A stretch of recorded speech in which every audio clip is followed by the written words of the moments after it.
한국기독교교회협의회 NCCK는 교계에서 가장 역사가 오래된 교단 연합기관입니다.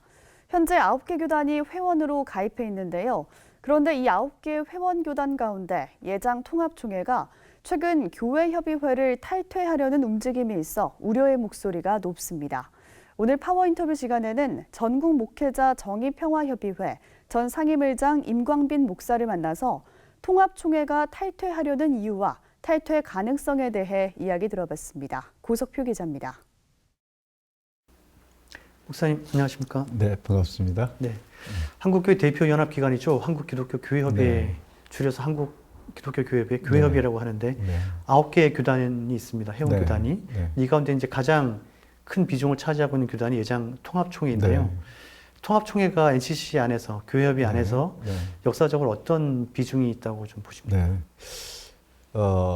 저희 나라의 이제 개신교가 130년 조금 넘는 역사를 가지고 있죠. 그런데 이제 선교 초기부터 특별히 감리교와 장로교는 1891년도부터 복음을 함께 전하기 위해서 함께 협력하고 연합하는 것이 정말 중요하다고 생각을 해왔습니다. 네. 그 뒤로 계속해서 이 땅의 교회들은 하나가 되기 위한 노력을 해오는데 그 중심에 조선 예수교 장로회라고 하는 그 장로 교단이 있었던 것이죠. 네.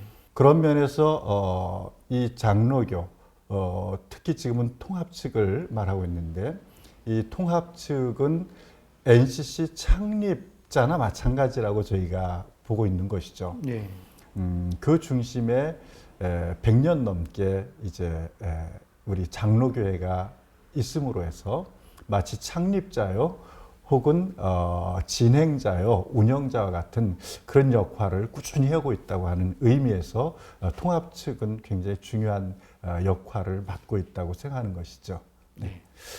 그런데 그렇게 중요한 역할을 맡고 있는 예장통합총회가 지금 NCC를 교회협의회를 탈퇴하자, 네. 회원교단을 탈퇴하자 이런 움직임이 있는데 네. 어떤 이유에서 그런 네. 주장이 나오고 있는 걸까요?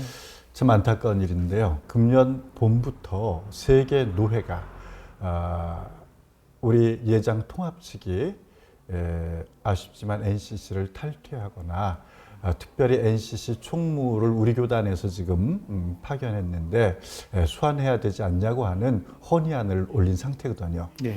그 배경을 보게 되면은 이미 사회에서는 2000년대 초기부터 차별금지법이라고 하는 것을 고민하고 지금 국회에서 9번째 이것을 다루고 있습니다.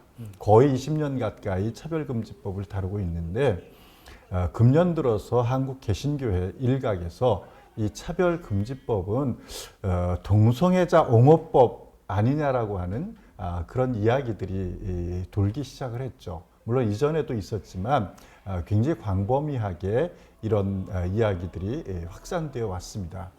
그러면서 NCC 내에 정의평화위원회가 있는데 이 위원회가 차별금지법 제정을 지지하고 있으니 NCC가 차별금지법 찬성하는 거 아니냐 이런 의미에서 우리는 탈퇴해야 되고 그리고 총무도 소환해야 되겠다 이런 이제 정서들이 형성됐고 급기야 세계 노회가 총회 헌의한 상태가 된 것입니다. 예, 네. 세계 노회가 헌의안을 네. 올린 것이군요. 예. 그럼 이 같은 회원교단 탈퇴 네. 앞으로 어떻게 진행될 걸로 보시는지 네. 말씀을 좀 해주시죠. 물론 이번에 차별금지법으로 인해서 불거진 사태이긴 하지만 우리가 좀 더 이해를 해야 되는 것은 한국기독교교회협의회로 불리는 이 NCC는 한 교단이 아니라 9개 교단의 협의체입니다. 예. 그래서 교단마다 서로 다른 신학적인 배경과 그리고 특성을 가지고 있죠. 우리 예장 통합뿐만 아니라 감리교, 성공회, 구세군 그리고 정교회, 순복음교회 등 참으로 다양한 교파들이 함께 협의체를 이루고 있는데요. 여기에서는 어떤 한 교단의 입장이 전체를 대변할 수는 절대 없습니다. 그것은 바로 협의체의 정신이기 때문이고 한국기독교교회 협의회 출발 정신이기 때문이죠. 그래서 한 위원회가 무엇을 결정했다고 해서 9개 교단의 회원 협의체인 NCC가 그것을 받을 수는 없는 겁니다. NCC의 공식 입장이 되려면 그것은 총회를 거쳐서 9개 교단이 이의 없음이 확인이 돼야만 이것이 가능한 것이죠. 그래서 탈퇴하거나 총물 소환한다 하는 것은 아직은 현실적으로 너무 이른 이야기라고 생각이 들고요. 무엇보다 NCC, 한국기독교교협회는 물론 다른 어떤 개신교 교파도 마찬가지지만 동성애를 공식적으로 지지한 적도 없고 한국의 불교나 카톨릭 역시 공식적인 그러한 동성애나 어떤 성적 지향에 대해서 그 종단들이 입장을 밝힌 적이 없죠. 그렇다고 해서 막 지지를 하고 있다라고 그렇게 매도를 또 해서는 안 되는 거죠. 네, 종단들의 고민이 다 있는 것이죠. 네. 예. 이제 이렇게 NCC가 교단 협의체고 협체 정신을 살려서 이제 운영이 돼야 되는데 이런 그 에큐메니컬 정신이라고 이제 흔히들 얘기하고 있는데 이런 교회 연합 운동 정신을 잘 뿌리내리기 위해서 한국 교회가 어떤 노력들을 좀 더 해야 된다고 보십니까? 네. 6, 70년대를 지나면서 한국 교회는 안타깝게도 개교회주의가 굉장히 폭넓게 확산되어 왔습니다. 지금까지 마찬가지죠. 그래서 이웃교회지만 서로 형제의식, 연대의식을 깊이 나누지 못했는데요. 무엇보다 그리스도의 몸인 교회는 공동체성 회복이라고 하는 것을 늘 염두에 둬야 됩니다.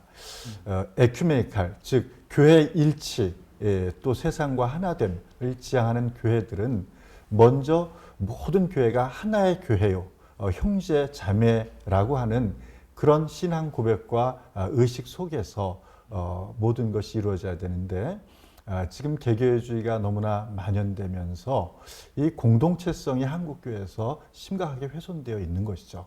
그래서 이 땅에 있는 모든 교회들이 그리스도 안에서 한 교회라고 하는 자기 인식과 신앙 고백에 이르도록 먼저 교회 지도자들과 또한 신학교육과 신앙교육이 굉장히 필요하다고 생각이 듭니다. 네, 앞으로 한국교회 안에 이런 교회 연합 운동 정신 또 세상과 하나됨의 그런 정신이 잘 구현될 수 있도록 저희도 함께 노력하고 기도하도록 하겠습니다. 목사님 오늘 말씀 고맙습니다. 고맙습니다. 네.